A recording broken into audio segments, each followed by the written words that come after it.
और वक्त हो चला है दिन भर की सभी ताज़ा खबरों का।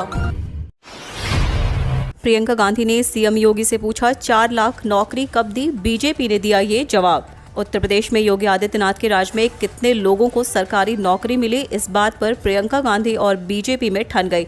आरटीआई से मिली जानकारी के आधार पर कांग्रेस महासचिव ने आज एक ट्वीट किया। इस ट्वीट के बहाने उन्होंने योगी सरकार पर झूठ बोलने का आरोप लगाया। आरटीआई में सवाल पूछा गया था कि पिछले 4 सालों में किस विभाग में कितने लोगों को नौकरी मिली। इसके जवाब में कहा गया कि इस तरह की कोई जानकारी नहीं है। इसके आधार पर प्रियंका गांधी ने सीएम योगी आदित्यनाथ से पूछा है कि 4 लाख नौकरी कब दी गई। तालिबान की तारीफ पर स्वतंत्र देव सिंह की चेतावनी, याद रखें पीएम और सीएम कौन है। यूपी बीजेपी प्रदेश अध्यक्ष स्वतंत्र देव सिंह ने अफगानिस्तान में तालिबानी आतंकियों की तारीफ करने वाले नेताओं को खरी खोटी सुनाई है। स्वतंत्र देव ने तालिबान के समर्थन करने वाले नेताओं को चेतावनी दी है। दरअसल सपा सांसद शफीक उर रहमान बर्क और all India Muslim personal law board प्रवक्ता मौलाना सज्जाद नोमानी ने तालिबानी आतंकियों के पक्ष में बयान दिया था। स्वतंत्र देव ने इसी को लेकर दोनों पर निशाना साधा है। चुनाव से ठीक पहले नवंबर-दिसंबर के बीच टारगेट ग्रुप के लिए दूसरे अनुपूरक बजट की उम्मीद। प्रदेश सरकार विधानसभा चुनाव से पहले एक अनुपूरक बजट और पेश कर सकती है। नवंबर-दिसंबर में वित्त वर्ष का दूसरा अनुपूरक बजट लाया जा सकता है। इसमें किसानों और युवाओं को चुनावी सौगात मिल सकती है। सरकार के करीब 4.5 वर्ष पूरा होने के बावजूद किसानों व युवाओं से जुड़े कई बड़े चुनावी वादे अभी भी अधूरे हैं। सरकार चाहती है कि वह जनता के बीच जो कहा सो किया वाले मूड में जाए, जिससे अगले विधानसभा चुनाव में किए जाने वाले उसके वादों पर भी लोग यकीन कर सकें। मगर खजाने की हालत अच्छी नहीं होने की वजह से चुनाव से सबसे पहले इस अनुपूरक बजट में भी कई बड़े वादों पर बात नहीं बन सकी। ऐसे में वित्त वर्ष 2021-22 का दूसरा अनुपूरक बजट लाया जाना तय माना जा रहा है। इसे विस चुनाव के ऐलान से पहले नवंबर-दिसंबर के बीच लाए जाने की उम्मीद जताई जा रही है। हिंदुस्तान को तालिबान से डरने की जरूरत नहीं, उससे ज्यादा क्रूरता तो हमारे यहाँ है, मुनव्वर राणा के बिगड़े बोल। अफगानिस्तान में तालिबान का कब्जा होने के बाद से ही भारत में राजनीति का दौर शुरू हो गया है। मशहूर शायर मुनव्वर राणा ने तालिबान को लेकर एक विवादित बयान दिया है। तालिबान ने 20 साल बाद अफगानिस्तान पर दोबारा कब्जा कर लिया है। अब इस पर भारत में सियासत तेज हो गई है और नेता इस सिलसिले में तरह तरह की बयानबाजी कर रहे हैं। मुनव्वर राणा बोले कि जितनी AK-47 उनके पास नहीं होगी, उतनी तो हिंदुस्तान में माफियाओं के पास है। तालिबानी तो हथियार छीन कर और मांग कर लाते हैं, लेकिन हमारे यहाँ माफिया तो खरीदते हैं। सीएम योगी आदित्यनाथ ने सदन में विपक्ष को दिखाया आईना, बोले कुछ लोग बेशर्मी से तालिबान का कर रहे हैं समर्थन।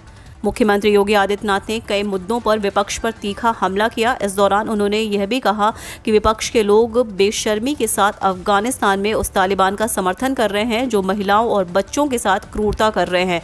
मुख्यमंत्री ने कहा कि कुछ लोग यहाँ भी तालिबानीकरण करना चाहते हैं। मुख्यमंत्री का सीधा निशाना समाजवादी पार्टी और कांग्रेस की तरफ था। दरअसल वे विधानमंडल में कांग्रेस के नेता आराधना मिश्रा मोना द्वारा महिला कल्याण को लेकर उठाए गए सवाल के जवाब में ये बात कही।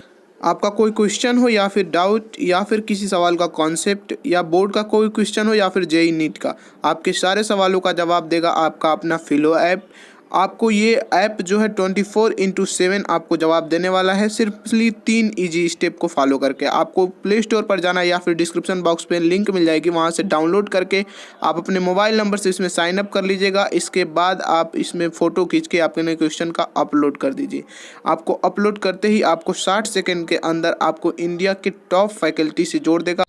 आपके क्वेश्चन में आप कहना चाहते हैं कि बल्ब की पावर कितनी है। अगर बल्ब जो है वो 220 वोल्टेज पर ऑपरेट हो रहा है, राइट। इस बैटरी का जो वोल्टेज है वो आपको गिवन है 220। तो ये आपको सिंपल रिलेशन हो गया यहाँ पर। अब अगर कोई आपको और डाउट है तो आप बताइए। Thank you sir. तो डिस्क्रिप्शन में दी गई लिंक पर क्लिक करके आज ही इस ऐप को डाउनलोड करें, और अगर आप हमारा रेफरल कोड यूज करेंगे तो आपको 10% का यहाँ पर डिस्काउंट भी मिलने वाला है। तो जरूर यूज करिए और डाउनलोड करिए। कही 1 करोड़ युवाओं को स्मार्टफोन, सरकारी कर्मचारियों को महंगाई भत्ता सहित सीएम योगी के 5 बड़े ऐलान। सीएम योगी आदित्यनाथ ने कहा कि हम माफियाओं को ढो कर नहीं चलते, ऐसे लोग पूरे प्रदेश का परसेप्शन खराब कर रहे हैं। हमने माफियाओं पर बुलडोजर चलवाया है, अवैध कब्जा खाली करवाया, अब वहीं कोई दलित रहेगा, कोई गरीब रहेगा, ये होता है सामाजिक न्याय।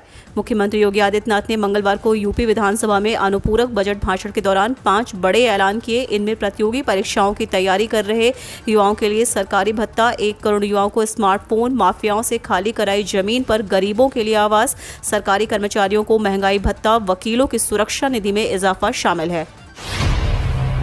डीए के लिए कर्मचारियों ने तैयार की रणनीति, यूपी सरकार की चुप्पी के खिलाफ निकालेंगे कैंडल मार्च। कर्मचारी शिक्षक समन्वय समिति की सोमवार को हुई बैठक में महंगाई भत्ता की मांग की गई।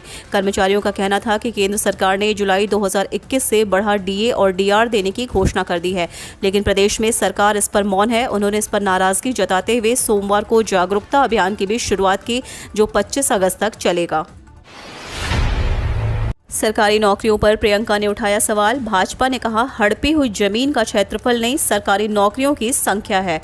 कांग्रेस के राष्ट्रीय महासचिव एवं यूपी प्रभारी प्रियंका गांधी वाड्रा की ओर से किए गए ट्वीट पर प्रदेश भाजपा ने पलटवार किया।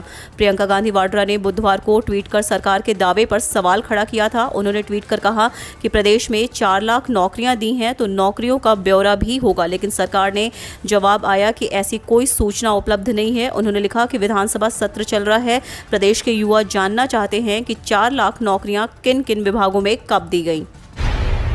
सीएम योगी का ऐलान, सरकारी कर्मचारियों को मिलेगा 28% की बढ़ोतरी के साथ डीए, एरियर के साथ मिलेगी बढ़ी सैलरी। मुख्यमंत्री योगी आदित्यनाथ ने गुरुवार को विधानसभा में सरकारी कर्मचारियों के संबंध में बड़ा ऐलान किया है। उन्होंने कहा कि सभी राज्य कर्मचारियों को 1 जुलाई से 28% की बढ़ोतरी के साथ डीए मिलेगा। इसके अलावा उन्होंने वकीलों के लिए भी योजना का ऐलान किया।